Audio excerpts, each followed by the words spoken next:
Hello coders, I welcome you all. In this video, we are going to discuss what an API is, what REST is, REST API, and Fast API. Finally, we will develop Fast API for CRUD operations. The main motive behind this project is to show you how we can create our own API. So in the future, we can create our API for machine learning projects as well. Watch this video up to the end. I'm sure you will learn something. So let's get started. Let's start with what is an API. API stands for Application Programming Interface. It is a set of rules and protocols that allow different software applications to communicate with each other. APIs allow one application to access the functionality of another application. Suppose we are building an app where we want to add a login form, weather forecast, news headlines, and jokes. How can we do this?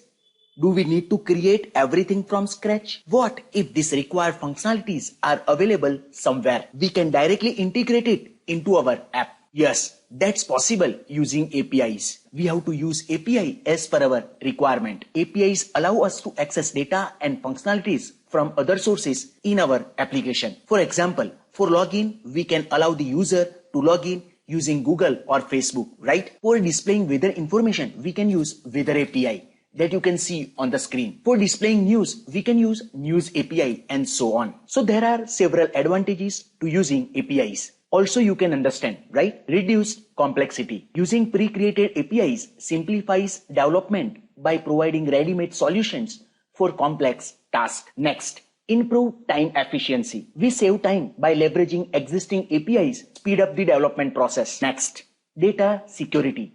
Pre-created APIs often come with built-in security measures, ensuring data protection. Next, abstraction. APIs hide complex implementation details, providing simple interfaces for interaction. Next, less maintenance. We are not responsible for maintaining the APIs we use, right? Reducing maintenance efforts on our end. Now, before we start discussing what a REST API is, let's first understand what REST is. REST determines how the API looks. It stands for Representational State Transfer. Consists of a set of rules that developers follow when creating their APIs. APIs that follow the rules of REST are called REST APIs or RESTful APIs. I am repeating, APIs that follow the rules of REST are called REST APIs or RESTful APIs. Now, next, FastAPI. FastAPI is a modern high-performance web framework for building APIs with Python. With FastAPI, we can easily create REST APIs. In short, FastAPI simplifies the process of building REST APIs. Now, let's revise. What is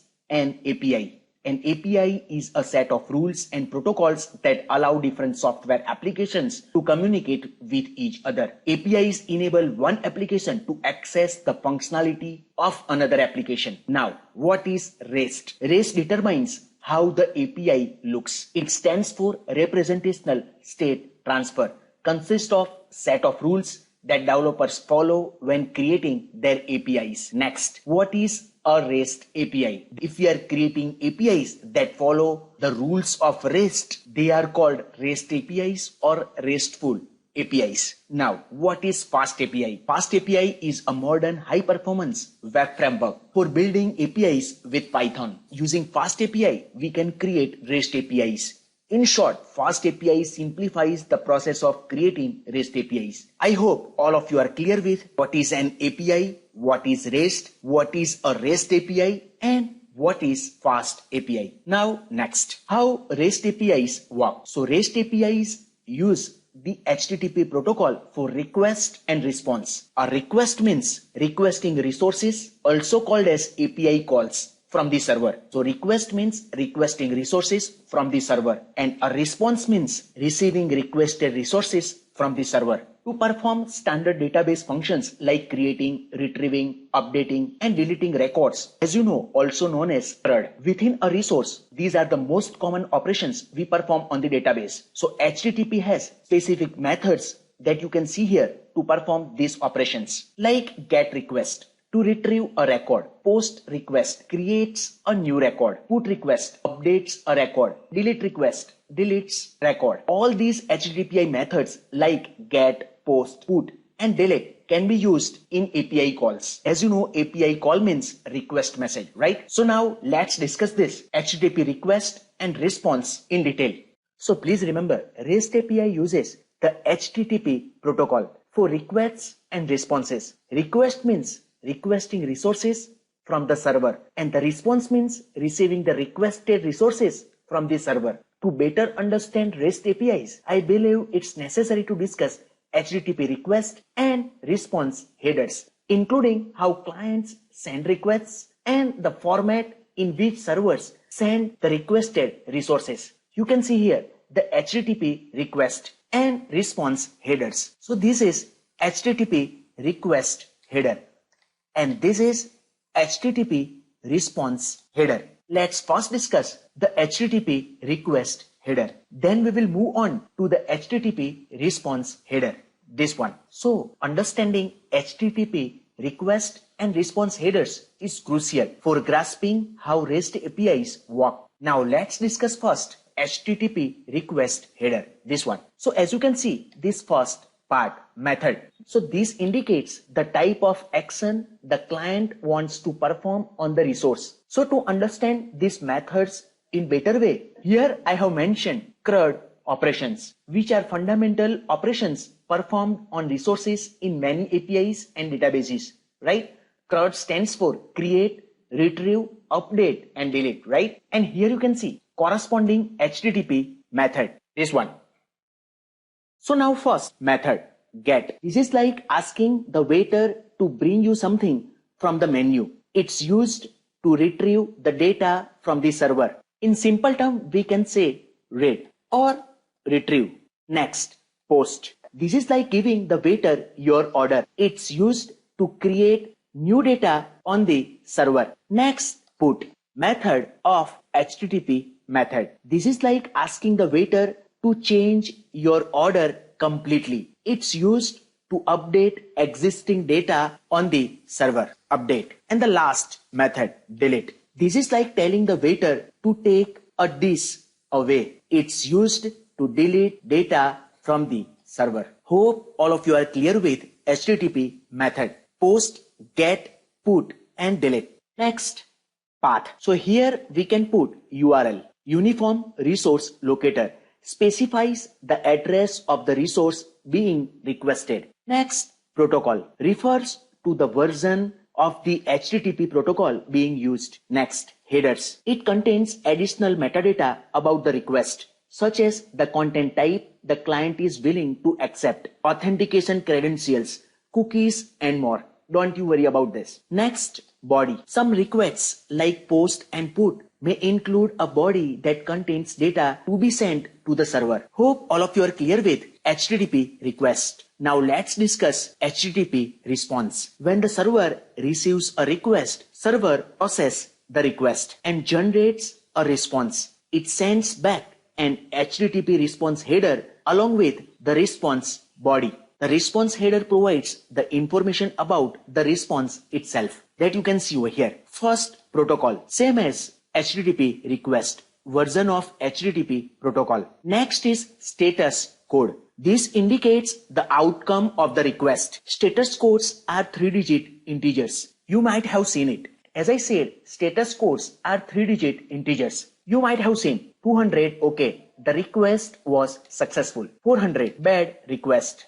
401, unauthorized. 404, not found. 500, internal server error. So these are status code. This indicates the outcome of the request. Here, if the code starts with 2xx means for successful, 4xx for client errors, 5xx means if code starts with 5, it indicates server errors. Hope all of you are clear with status code. Code text that you have seen. Additional information with code like OK, which is code text for user understanding. Next, headers. Similar to the request headers, response headers provide additional metadata about the response. Body. The body of the response contains the requested resource or an error message depending on the outcome of the request. Hope all of you are clear with HTTP request and response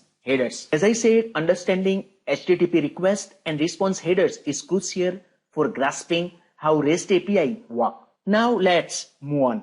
As you can see, FastAPI website. You can see FastAPI framework, high performance, easy to learn, fast to code, ready for production. As we discussed, FastAPI is a modern, fast web framework for building APIs with Python. As you can see here, different opinions from tech giants like Microsoft, Uber, Netflix, etc. that you can see over here. Now, requirements. FastAPI stands on the shoulders of giants like Starlet for the web parts and Pydantic for the data parts. Let's click on this. As you can see here, Starlet is a lightweight ASGI framework which is ideal for building asynchronous web services in Python. Now let's click on this Pydantic. As you can see, Pydantic is the most widely used data validation library for Python that you can see over here. And also we require one server which is called UVCon that you can see here. UVCon is an ASGI web server implementation for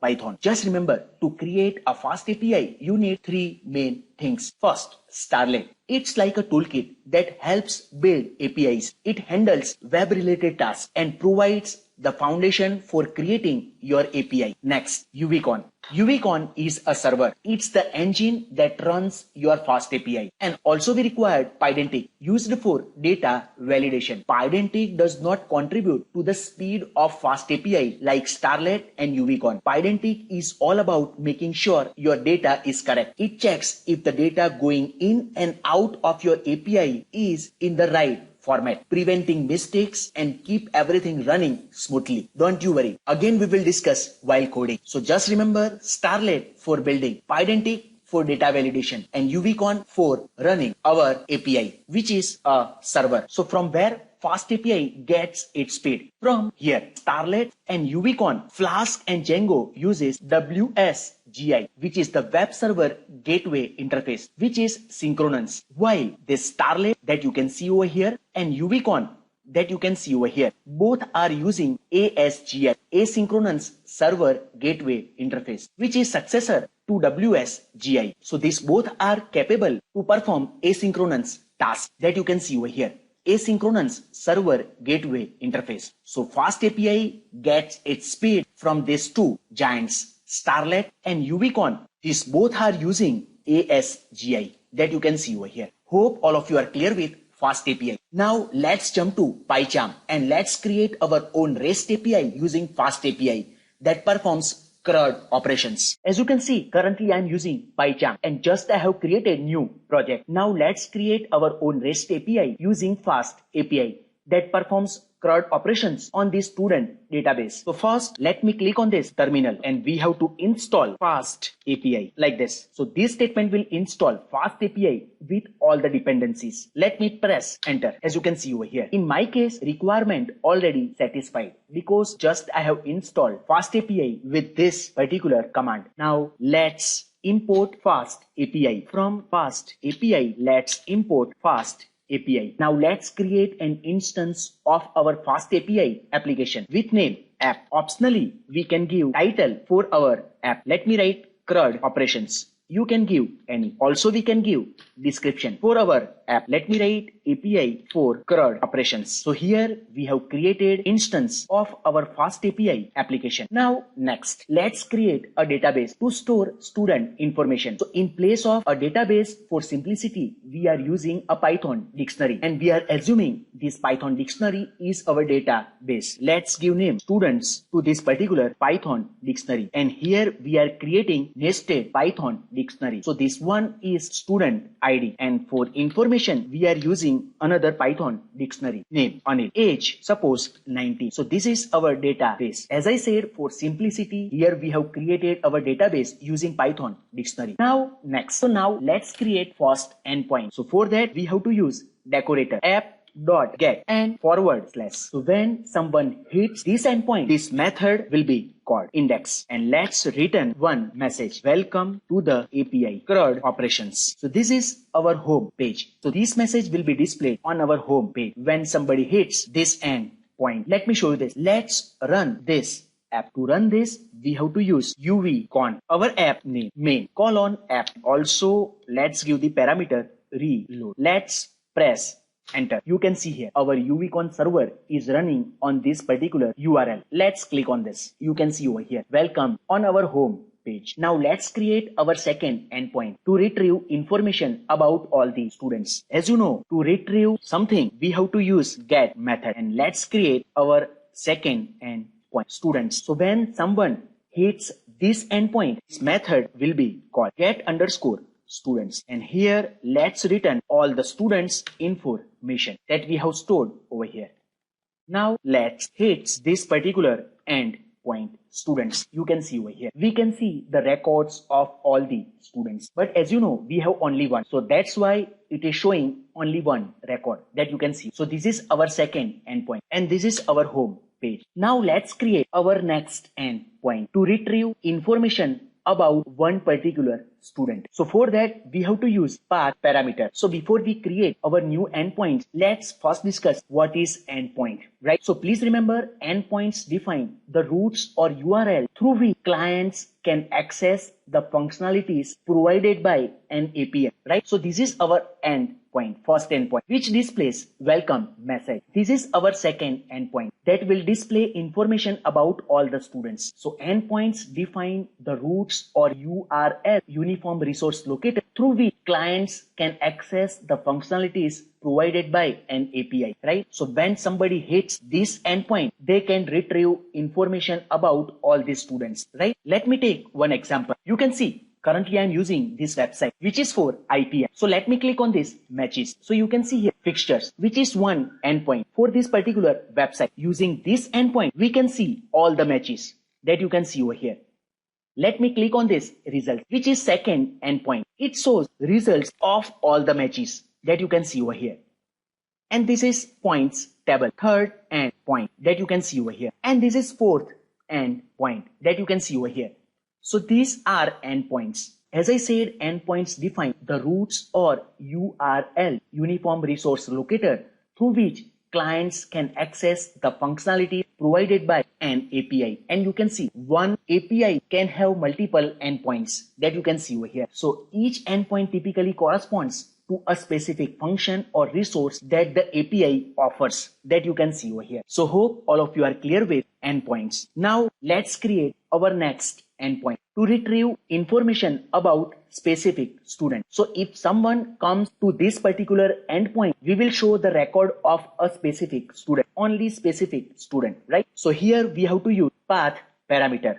Now before we create our new endpoint with path parameter, let's first discuss what is path parameters. So again, I am using IPL website. So let me click on this particular match. You can see here 1443. Let me press this back button. Let me click on this particular button, match center. You can see here 1444. So using this particular endpoint, we can access particular match that you can see over here. So here 1443, 1444, these are path parameters. So using path parameters, we can access particular resource at the endpoint. Hope all of you are clear with endpoints and path parameters. So please remember, one API can have multiple endpoints, right? That you can see over here. And one endpoints can have multiple path parameters that you can see over here. So now let's write code and let's create our next endpoint to retrieve information about specific student. As you know, to retrieve, we have to use get method, and let's create endpoint student, and here our path parameter, which is provided by the client student ID. So when someone hits this particular endpoint, this particular method will be called get underscore student, and user has to provide student ID, right? As you can see, here is one problem. Here also we have to perform data validation. What if client enter string in place of integer to get the information about specific student? So here we have to use integer. In place of writing our own data validation code, we can use like this. Means this parameter has to be integer. And here we are using concept of Pydantic for data validation. So internally, Pydantic will check whether this student ID is integer or not. If not, Pydantic will generate the error. I will show you shortly. So here first we have to check if student ID not in. Students means in our database, we have to display this particular message. No student found with student ID equal to this student ID. If it is there, just we are displaying information about that particular student having this particular student ID. Let me show you this. Here we have to use student and with ID 1. You can see over here. Information about this particular student means specific student that you can see over here. So this way we can get information about specific student that you can see over here. So this is our path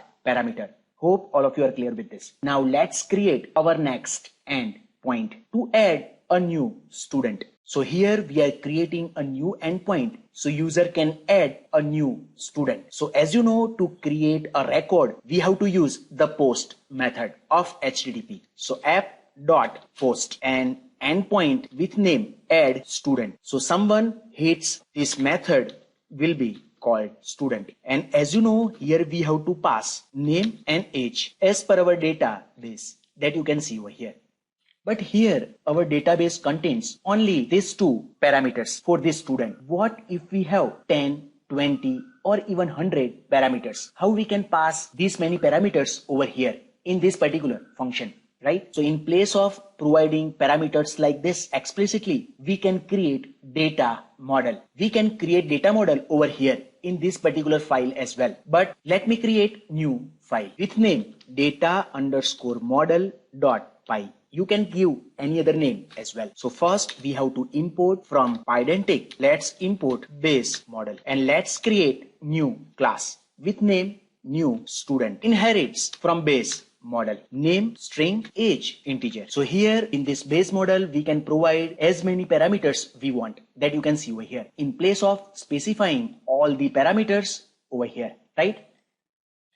And again here from data_model we have to import new student and in place of this we have to use new student. You can see over here. Hope all of you are clear with data model. So here first we have to check if not students means what if our dictionary means our database is empty. Then we have to set ID is equal to 1. So if our database this one is empty, obviously the new students will be added with ID 1, right? Else means if student records are already available, we have to get maximum keys. Suppose here number of records 1, 2, 3. So when new records will be added, it will get ID 4, right? So here we are fetching key, maximum key and adding 1 to it and creating new ID, right? And we are returning students with this new ID. Hope all of you are clear with how to add new student. Now let's check. So we can check our FastAPI using GUI as well. So here we have to use docs. So as you can see, we can test our API using this GUI as well. So let me click on this first endpoint and here we have to click on this try it out and let's press this button execute. You can see over here message welcome to the API CRUD operations and also here you can see status code 200 for successful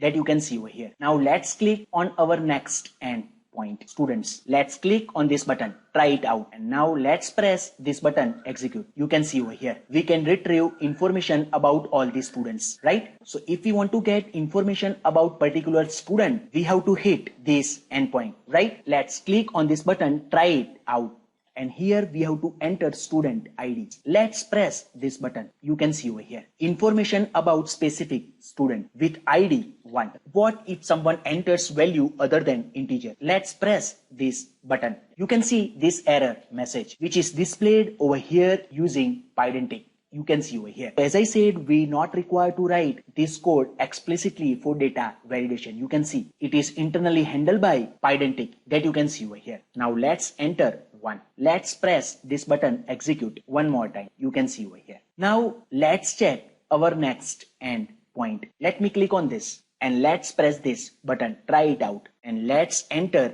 information about new student that we want to add name and age. Let me press this button execute. You can see over here status code 500 internal server error. Let's check. You can see over here dict object has no attribute key. So here we have to use keys. I forget to add to our dictionary. So new ID equal to student, right? But please remember here our database that we have created, which is using Python dictionary. So we have to convert this into Python dictionary. Also, we can use this casting like this. But as per the FastAPI documentation, we have to use .model_dump. Now let's check our API one more time. Let's refresh this. Let's press try it out. And here let's enter detail for the new student that we want to enter. And let's press this button execute. You can see over here. 200 successful response. Now let's check all the records. You can see over here we have successfully added new student. So this way we can create an endpoint that will add new student to our database that you can see over here. So now let's create a new endpoint to update the record. So if someone hits this endpoint, they can update the record. Now as you know, to update the record we have to use put method, right? And let's create new endpoint update -student, and to update user will enter student ID. And let's create new function update student, and here also required student ID that we want to update. So if someone hits this endpoint, this function will be called, right? So the question is, can we use this data model that we have just created, this one? No, because here all the fields are mandatory. But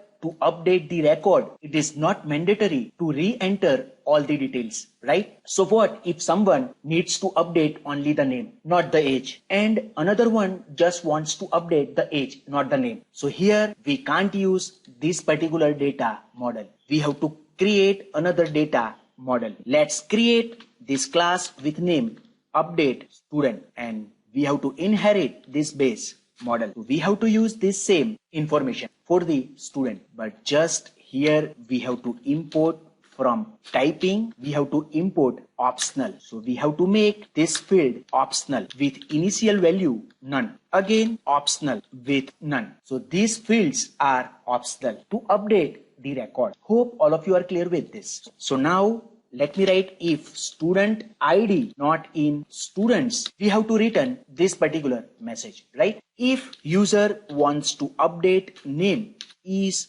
not none, we have to fetch student ID that user wants to update and name parameter, and let's set with new name. And also here don't forget to import update student. In place of this particular data model, we have to use update student that we have created using optional that you can see over here. Same we have to do for age as well. So age not none, let's fetch the age and update the age entered by the user. And also let's return students with student ID. Hope all of you are clear with this, how to update the record. Now let's create our final endpoint to delete the student record. So as you know, to delete we have to use delete method, and let's create endpoint delete -student, and to delete also user has to provide student ID. And let's create new function delete _student, student ID integer. So if someone hits this endpoint, this method will be called. Again we have to check for the student ID. Let me copy and paste it over here, else delete this particular student ID with delete method, and let's return remaining students. So here as you can see, as per our database, we have to provide name in lower case. Let's save this and let's refresh this page. Let's check the number of records, only one, and let's add new student Priyank age. Let's execute this code. Again let's check. You can see over here. Now let's update the record. Write out 1. Let's change name Anil to Rahul, and let's remove this age parameter. We want to keep age as it is. Let's press this button execute. You can see over here status code 200 successful. Let's check. You can see over here name is successfully updated. Now let's check our next endpoint delete. Let's delete student with ID 2. Let's execute this. You can see over here 200 successful response. Let's check. You can see here, record is successfully deleted with ID too, that you can see over here. So this way we can create our own API using FastAPI. Hope all of you are clear with this. Hope you like this video. Please don't forget to subscribe this channel. If you like this video, smash that like button. Thank you very much for watching this video. Take care. Bye bye. See you in the next video.